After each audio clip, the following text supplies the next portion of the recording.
At starting time here, so good morning.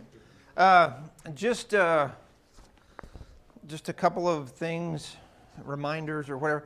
I'm working on putting a calendar together for the different things that we have going on. Of course, the consistent is the first and third Sunday night of the month, doing the dinner on Sunday evenings after services.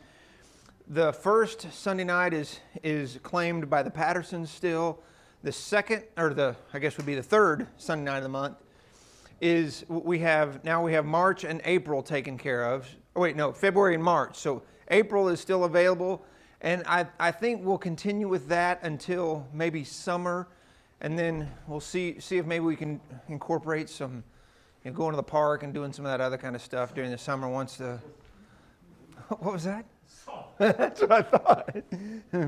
Maybe some suggestions from the crowd. But, well, I'll get that together. So anything that you want to claim or throw out there, between now and maybe probably by Friday. I hope to have them printed by Friday so we can share them next week. But let me know if you have any ideas or whatever. We're continuing, of course, with our ordinary people class. We've looked at Eve, who is probably the least ordinary of the ordinary people. And then last week, John looked at Sarah. The week before that, Blake was talking about Peter. When we think about the apostles, and that's really with our men for this quarter, we're going to be looking at the apostles, stealing from John MacArthur's 12 Ordinary Men and then incorporating 12 Extraordinary Women.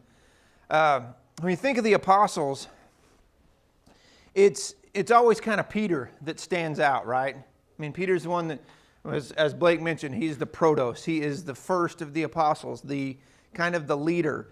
And we always kind of say that Peter is relatable, right? Nathan, can I get you to lead us in a prayer here in just a minute? I meant to ask you that before this. Why is Peter relatable? Because he's fallible. Because he kind of, I think the title of Blake's lesson was The Apostle with the Foot-Shaped Mouth, because that's kind of what he does. He speaks up sometimes and you kind of hear him go, ooh, wish I hadn't said that. What else? What else is relatable about Peter? That's kind of it, right? That he's a guy that messes up and we all go, yeah, I want to be the outgoing, outspoken leader of the people around me, but I'm going to mess up.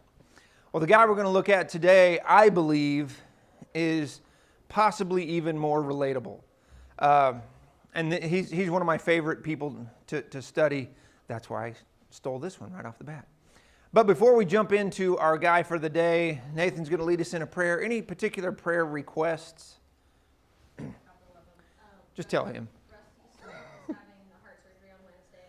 Oh, really? So prayers that goes well. Where is he doing that? Utah? Salt Lake or down where he is? I'm not sure. In St. George? Cedar City. Somewhere around there. And then continued prayers for John's dad, Paul, with his health issues. And then also John's sister-in-law, Anna, was admitted to Intermountain last week after attempted overdose. Oh, wow. So prayers for her. So Rusty Swift, a former member here, grew up here, having heart surgery, and then John Martinez's dad's having some health issues, and then his sister, Canada's sister. Canada's sister. John's wife's Canada's sister in the hospital after an overdose. That's too bad. Mm-hmm. I could use prayers. I recently have been diagnosed with latent tuberculosis. Oh. And I have to go through some treatment. Oh, wow. And it can have the potential to make me really sick. Yeah. So, Jackie's asking for prayer for herself. She's been diagnosed with latent tuberculosis. She's going to have to start some therapy, some treatment for that has potential to be pretty rough. So keep Jackie in your prayers also. Anything else? All right, Nathan, if you would. Let's pray. Heavenly Father, God, thank you so much for bringing us all here together and watching over us. And Father, we are so encouraged, Father, to open your word and to also share with each other both our praises and our burdens. And Lord, this morning we do share some burdens with you, Father, and some cares hear our prayer this morning as we all pray together, Father, for these people on the making their request known to you, Lord, for the Martinez family and for the continuous help of John's father, and that Father, that he might get some good news and that he might have some health regained.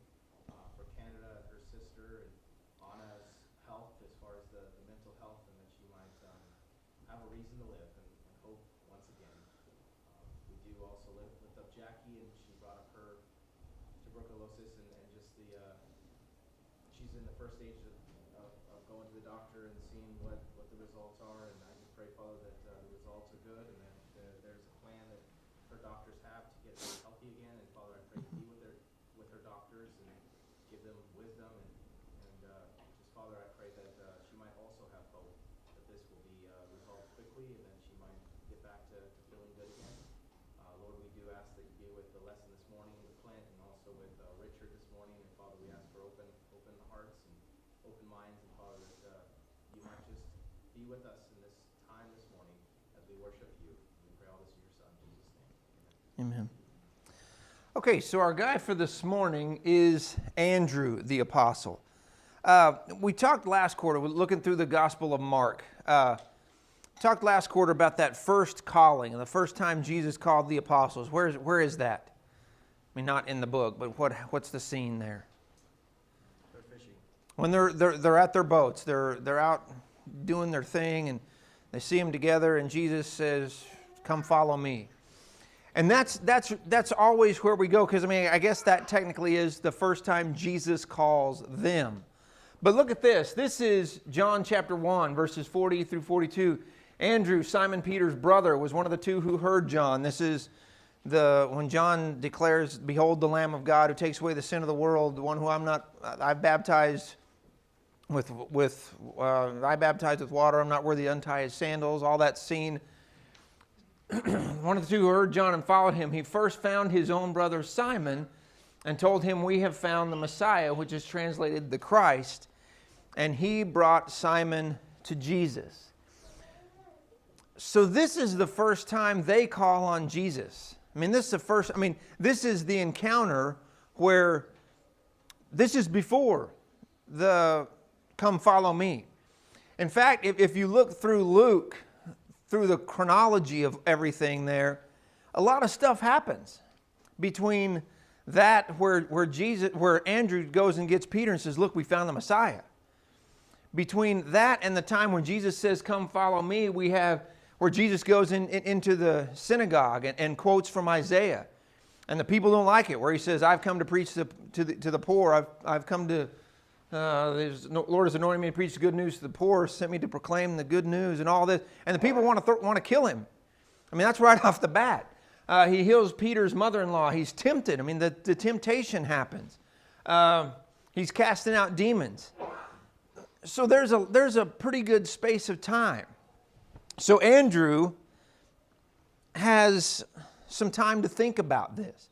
Andrew has heard John the Baptist say, "Behold the Lamb of God who takes away the sin of the world." He goes and gets his brother and says, "We found the Messiah." And then there's some time. So, a lot of times we always say that there were 3 years, that the apostles were with Jesus 3 years. There's a lot of reason to believe it wasn't quite 3 years for most of them. Because there's quite a bit of stuff that happens. A lot of people say it could be 18 months to 2 years, maybe as long as 2.5 months for some of the earliest ones. Anyway, that's just a side note. But then, after all this stuff happens, then we get to the calling by the sea in Matthew chapter 4. Matthew chapter 4, verses 18 through 20. There we go. Oh, man. This is not going well. There we go.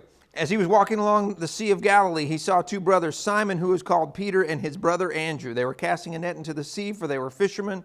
"Follow me," he told them, "and I will make you fish for people." And immediately they left their nets and followed him. Does that make you think anything different about this calling? When you think about the fact that Andrew had some... When he saw Jesus, he knew who Jesus was. And then there's some time. And then there's this. Does that change? I mean, maybe you've thought, maybe you had that all in sync all the whole time anyway. What do you think about Andrew in that scene? I think that it's just like they saw him and they thought, what good can we do? We're just fishermen. And they just went back to work. And kind of that idea where Yeah. and have in their opinion, they believe he's the Lord, and have the Lord come to them while they're working and say, I'm gonna use you guys to do something great. Yeah, what we saying that maybe Andrew just went, when he's there with John the Baptist, he sees Jesus, says, this is the guy. He goes and gets his brother and says, this is him. Maybe they just went, all right, cool. Now what do we do? There's nothing we can do. We're just fishermen. So there's some time for him to stew on this, some time for him to think about this. And then Jesus says, come follow me. And then it says immediately they left and followed. And in fact, when we talked about this last quarter, that immediacy to me has always really stood out because they're ready to go. And as we look through this a little bit more, I think we see that they were primed a little bit, but they were certainly ready to go. Now, how is Andrew described in Luke or in Matthew and in John? He is always Simon. His initial introduction is always Simon Peter's brother. How many of you are younger siblings? Do you know where I'm going with this? When I was growing up in Broken Arrow, Oklahoma, luckily we went through this. The city grew and the high school got really big.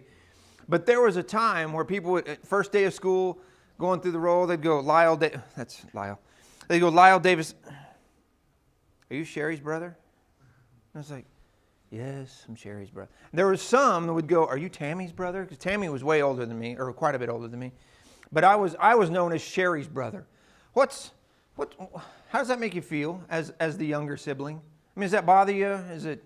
You gotta make your own history. Yeah, you got to define who you are. You can't be. Depends on the context. Yeah. Being in the church, whenever somebody says, "Are you Justin Campbell's little sister?" I'm proud of that. Yeah. When I was younger, I wasn't. But Yeah. I'm getting older now. Well, exactly. That's when people ask me, they say, "You're Tammy and Wayne Roberts' brother-in-law." It's like, no, I'm. You need to stop and go back to the fact your name's Lyle. You didn't know that? Oh yeah. Lyle, I'll tell you a great story about the first day of Latin some other time. But I've lost my train of thought. Oh yeah, people ask me to say, "You're Tammy and Wayne Roberts' brother, right?" And I was like, "No, I'm Tammy's brother. Wayne is married to my sister."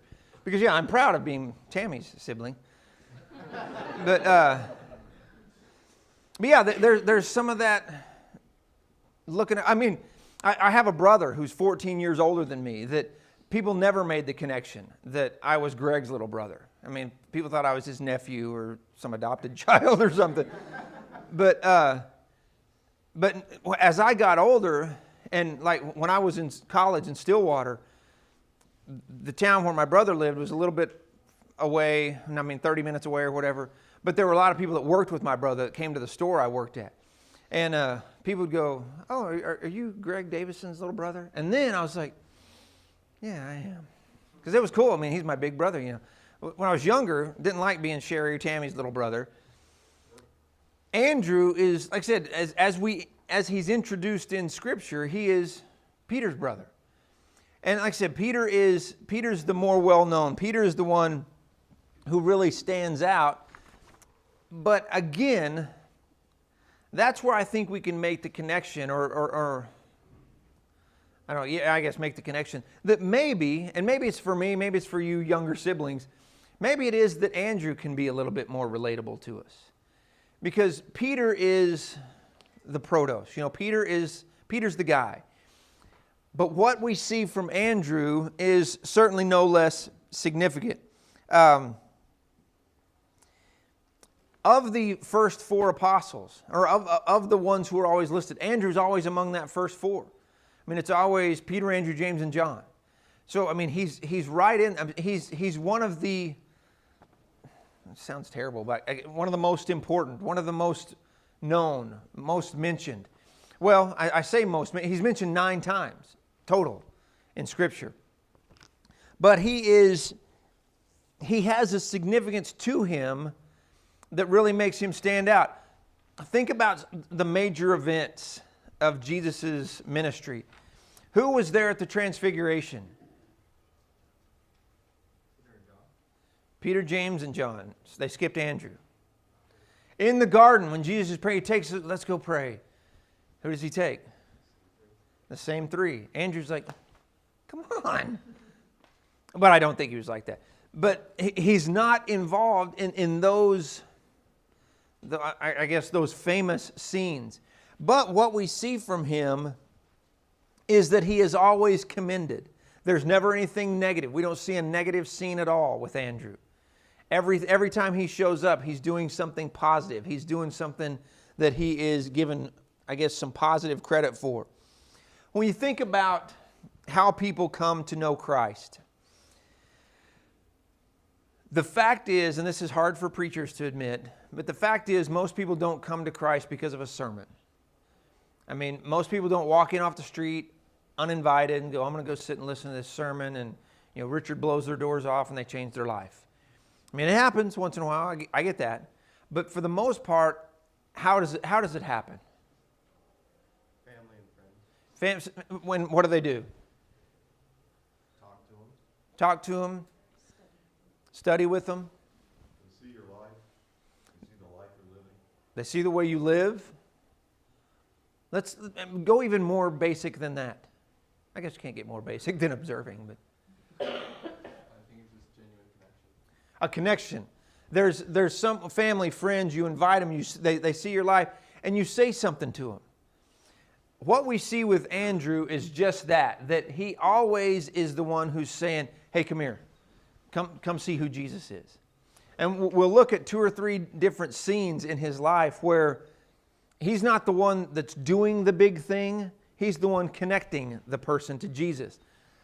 When you think about Peter and Andrew, and this is total speculation, just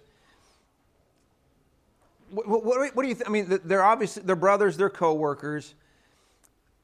When Andrew sees Jesus there with John the Baptist, he goes and gets his brother. What does that, I mean, does that give you any sort of thought about their relationship? What do you think? They sat on a boat together for pretty much all day long. I mean, they probably were very close. Yeah, you would imagine. I mean, when super positive things happen in your life, if you're married, you probably think, I got to tell my wife, I got to tell my husband, I tell my spouse this thing.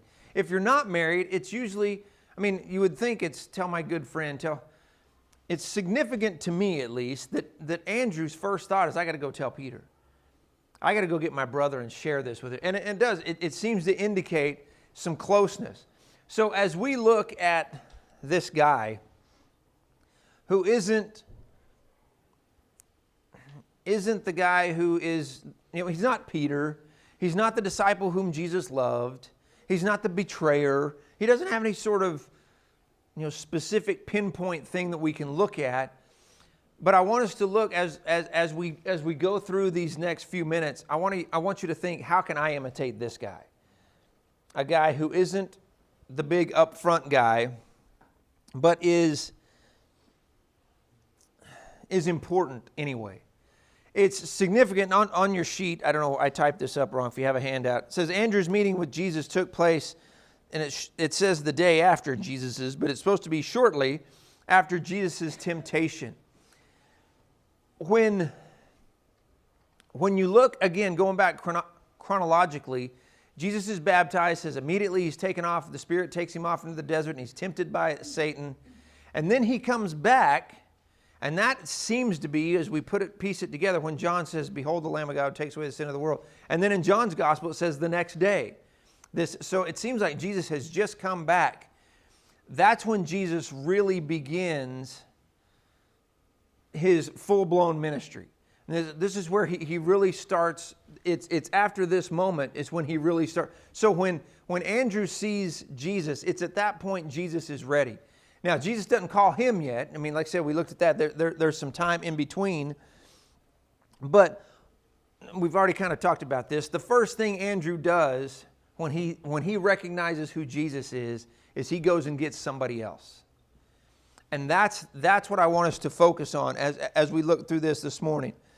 I think one of the things that we'll see as we look through Andrew's life is he is a guy who saw the value of individual people. Let's see if that watermark was too bad. I went with it anyway.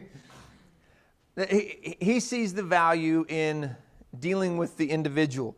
Look over to John chapter 6. John chapter 6 is the feeding of the 5,000. You know, we talk a lot collectively, corporately. It's a word I don't like to use, but as a congregation, we talk a lot about we need to invite people to church with us.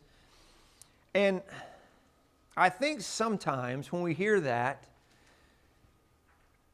if I say that right now, I say, we need to be people who are inviting people to church with us. That goes out to you all, and if you're like me, you go, he's talking to them. Yes, collectively we need to do that, but that's that guy. He needs to do that, or she needs to do that. When we look at Andrew, he's a guy who understood that when we think about connecting somebody to Jesus, somebody has to be the somebody who connects this other somebody. That it's got to be one person's got to go, I'm going to grab this guy.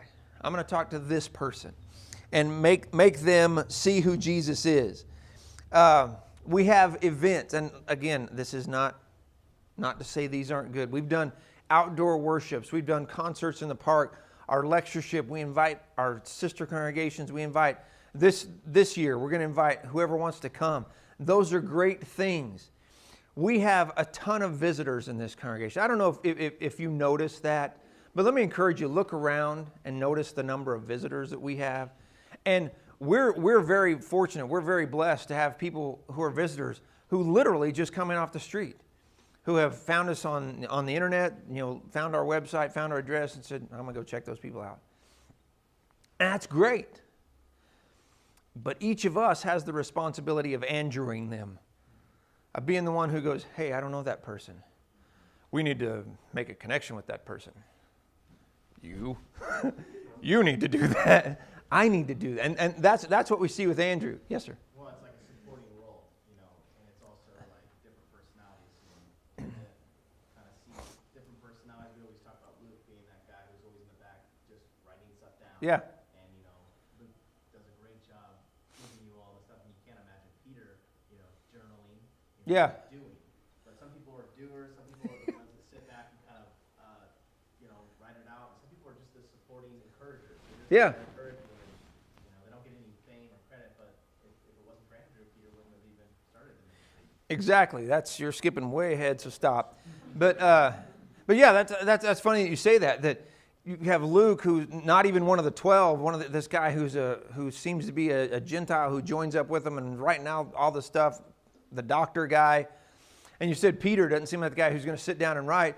A lot of people think, that Mark's gospel is just Peter's story that Mark's writing down. So I mean that's kind of how Peter is. But when we think about what Andrew does, look there in John chapter 6. Like I said, this is the feeding of the 5,000. And Jesus in John, we see Jesus ask, I think it's Philip, what are we going to do here? And they're like, we don't know. We got 6 months worth of wages or whatever it is for us to feed these people. Somebody read verse 9 of John chapter 6, please. There is a boy here who has 5 barley loaves and 2 fish, but what are they for so many? Okay. Let's say you're one of the 12. And you've just figured out it's 8 months' wages for us to feed these people. You overheard Jesus turning to one of your buddies going, what are we going to do here? What would you do? A lot of it depends on how you focus on things.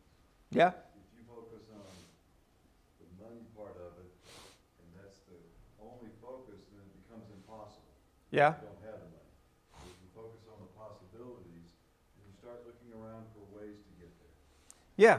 What if you didn't hear that? We said if you're focused on the money part of it, and maybe even say the reality, the harsh reality of it, we can't afford to do this. What do? We're hopeless. Throw up your hands. I don't know. We're done here. But if you start thinking about, okay, we don't have the money. We know that. We can't go to the store. We're far from town. What do we do? That's who Andrew is. And he starts looking around. He sees this guy standing here, and he goes, "What do you got for lunch?" The kid goes, and we say it's kid. You know, we always pick it up some little boy. It could have been up to a 17-year-old kid, but he just goes, and he's like, so he takes this kid's lunch, this young man's lunch, and it's something. And he takes it to Jesus. And he says, "Here." I don't know what we do with this, but here. So he takes at least the time to engage with an individual. We'll talk about it more in just a second. It's by no means enough. And he knows that. But what you see is that he's willing to at least go, come here, kid. Come here, young man, lad. Let's see what you have. Let's talk about this. I'm going to take your lunch and give it to him and just see what happens. Yes, sir. What I like about the story is it says he has 2 small fishes. Yeah. Now, when I was a boy, I caught small fish. Yeah. And they looked big to me. But I enjoyed the fact I caught them. Yeah. And so to me, it gives a good, neat context of how much was available. And it was his lunch. Oh, yeah. That's how much was available in the feeding of 5,000. That's so small. Well, and I always think about that kid or that young man. Andrew comes and approaches him and says, "Hey, can I take your lunch?" And you have to think, he's kind of going, sure. I guess he's going to eat. None of the rest of us will, but at least he's got some fish and some bread. But at least Andrew engages with this young guy. I think, I'm not sure if it's Elijah or Elijah that visits the widow Mm-hmm. and blesses her flour jar and Yeah. her oil jar, and from there she can continue to make food for herself and her son Yeah. and Elijah through this drought. And so I think of Andrew being this guy that's like, well, Elijah's done it. If Elijah can do it, Jesus can. I just got to find some food. Yeah. Because they had a little bit. They had enough to make 1 cake, is what she said. Yeah. Right? So he's looking around just for, give me something. Because if Elijah can do it, then my Lord can. Yeah, exactly. That you make the connection between Elisha and the widow of Zarephath, that, she flat out says, "I'm going to make this one last cake, I'm going to eat it, and then we're going to die." And he goes, "No, how about you make that for me?"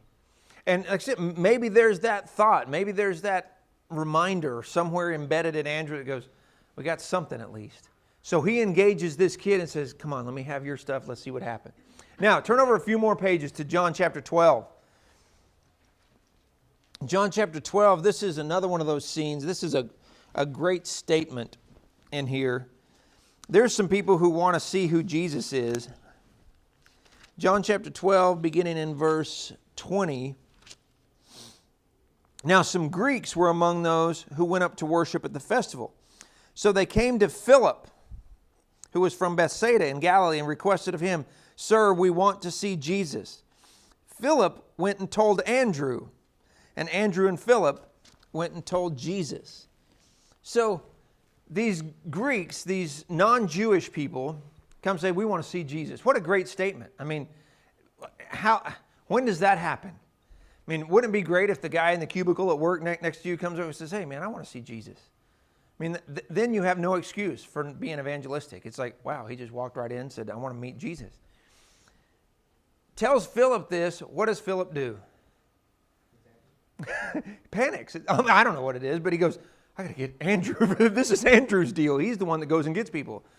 But he goes and gets Andrew. And, there's all kinds of applications you can make here. 2 are better than 1. Somebody's got to be the one who says, "I'm the one who can do it." For some reason, Philip feels like he needs to go to get Andrew.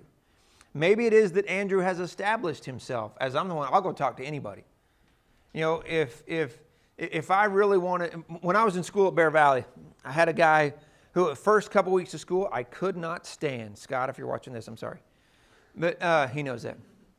Just didn't like him at all. And then over time, we got to be very good friends. But we would go to lunch together. We'd be sitting in the library working on stuff after school or whatever, and he'd see somebody walk by and he'd go, come on. And we'd go out and just walk out of the building and go talk to some high school kid walking by, and he's getting a Bible study with them. And I'm just going, what just happened? We were doing homework. And I mean, we'd be at a restaurant, and our server would be, just kind of chit-chatting with us, and Scott would say, you believe in God and the Bible? We're just talking about that, so we're just curious. You believe in God and the Bible and all that stuff? And, they'd go, I don't know, maybe. Well, we're preachers. We're preacher students. We're trying to figure some stuff. Well, if you have a second, sit down here with. And I'm like, how did that just happen? But he would talk to anybody. So, I mean, in some ways, he was an Andrew for me, that if there was somebody that I wanted to engage and I wasn't sure about how to do it or wasn't comfortable with, I'd go, Scott, go talk to him. He's like, all right, I'll do it. Didn't bother him a bit. And maybe that's what Philip sees with Andrew. He's like, this is a guy who will talk to anybody. Or maybe it is that Philip just knows these people want to meet Jesus. I need some support, and I know Andrew will go with me. So there's two different ways to kind of, maybe Andrew's very outspoken. Maybe Andrew's just like, I'm willing to try. I'm willing to at least go talk to anybody. And Philip knows if I need support, he's my support. So they go together and bring Jesus, or bring these people to Jesus, actually bring Jesus to them. Now, we think about this brother connection. And you think about what Andrew probably, I'm sure, I won't say probably, he did see Peter dealing with big crowds. You think of post-resurrection, post-ascension, Peter seems to really kind of click. At the day of Pentecost, he seems to be the lead speaker, if you will. I always kind of think of Pentecost because you have to figure that all the apostles each were teaching people. I kind of think of like a big concert, like you go to Lollapalooza and there's the main stage and then there's other stages that I don't know how that worked, but different porches or colonnades where the people were preaching. But Peter seems to be the lead guy, the focal point band or whatever. And Andrew, because of who he is, he's not up front and everything. You think in Acts chapter 3 when Peter there on Solomon's porch talking to a huge crowd of people. That's not Andrew. Andrew is always more of the one-on-one guy. He goes to the young guy with the lunch and says, "Hey, let's figure out a way we can do it." He's the one who gets with at least a small group of people. He goes to these Greeks and says, "Hey, you need to meet Jesus. I'll figure out a way to do this." So we see that idea of just this one-on-one connection. So when we think, and I want to stop here and kind of make some application before we get to the end of our time, because I think this is so significant. When we think about how Andrew is, I think the main lesson that we can take from Andrew is don't ever overlook one person. I've shared this illustration. It's real, as in a sermon before here. But I heard this story years ago. It's like back in the 1800s, a Civil War. A girl and her fiance before the Civil War were engaged. He left to the war, didn't come back for a long time. When he finally came back, he had a religious experience. He wanted to know Jesus, and she studied with him before he went to the war. When he comes back, he's finally ready. He baptizes her, or she baptizes him. He becomes a Christian. He then converts one of his friends, who then that guy ends up converting, I can't even think of the name, some very, C.H. Wheeler, old church history name. That guy ends up baptizing thousands of people. One of the ones he baptizes is one of the Hardemans, N.B. Hardeman, or one of those guys. And from that one guy who the girl worked on and finally convinced him to become a Christian, thousands of people have become Christian. School, religious institutions have been established because she took the time for this one guy. So when we think of Andrew, That to me is our main app. We'll look at a couple other things, but our main application is who is our one. Who's that? I mean, when we think of that idea of we need to reach the lost, we need to go into all the world. How many people are in the world? A lot. 7 whatever billion. I don't know, I'll just speak for myself. When I hear going to all the world, it's a little overwhelming. We need to reach the lost. That's a lot of people. But when I think, I need to talk to the guy across the street more. I need to talk to the guy across the hall at work more. When we reduce it down to that one, like I said, that's Andrew. He sees the young guy he doesn't stand there and go, okay, everybody who has food, come here. He goes, I see one. I'm going to go talk to this kid. With the Greeks, he doesn't make some big announcement and say, anybody who'd like to see Jesus, everybody gather around here. We'll get a couple hundred of you before he goes, okay, come on, let's go see Jesus. So when we think about this guy who we see always bringing people to Jesus, who's your one person? Okay, so another thing with Andrew, he sees the value in insignificant gifts. Going back to the guy with the lunch. That obviously was not going to be enough. And easily could have went, nah, eat your lunch. What are we going to do with this? But Andrew was, for whatever reason, like Adam said, whether it's a knowledge of who God is and what God has done in the past, whatever it was, he realized there was no gift that was too small for God to put to use. And again, there's so many applications you can make from that. Maybe, you think about your gift. It may not be speaking. It may not be going up to people you don't know. Maybe it's writing a card. Maybe it's, texting somebody who you haven't seen in a while. There's nothing insignificant. And Andrew is such a great portrayal of that. He goes and gets the one sack lunch, the one food, the one available. Maybe there was more. Surely there was more. But he goes and gets this one that leads to this incredible miracle that we're reading about 2,000 years later. He goes and gets the Greeks who want to meet Jesus and says, okay, let's do this. Nothing is too small to give to God. Another thing that we see with Andrew is, like Nathan said a minute ago, he sees the value in inconspicuous service. He's okay to be the guy behind the scene. He doesn't have to be Peter.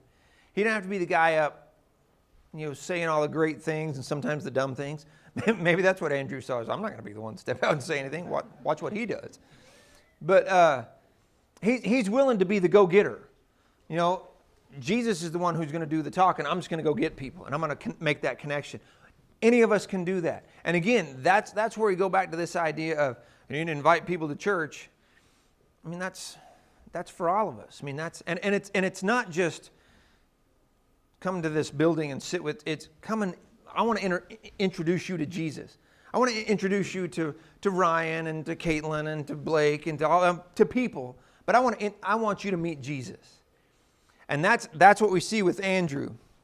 And it wasn't, I'm not going to teach you the great lesson about, the history of the Jews and connect it to the Messiah like Peter does.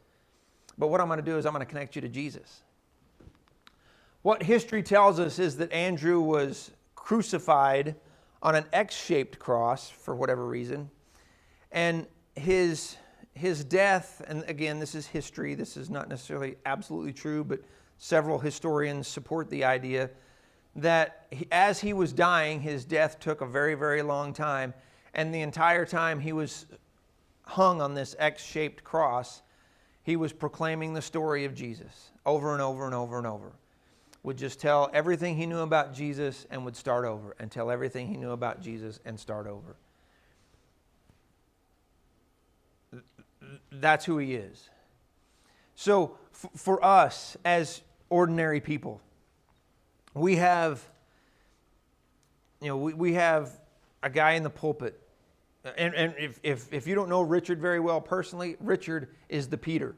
He is the guy, that sounds bad. He's not the guy who's going to say crazy. Well, he's not afraid to talk to anybody. He'll go up and talk to somebody and just say, here, let's talk about your faith. And he's the up front. We have elders who are up front guys. We have, just people in the congregation who are more outgoing than others. But every one of us can find that one. That we're not going to change the whole world. We're not going to convert our neighborhood or our office building or whatever. But there might be one person. And whatever we take to God is something. That maybe your gift is just being friendly. Maybe it's making phone calls. Maybe, whatever it is. Andrew is a great example of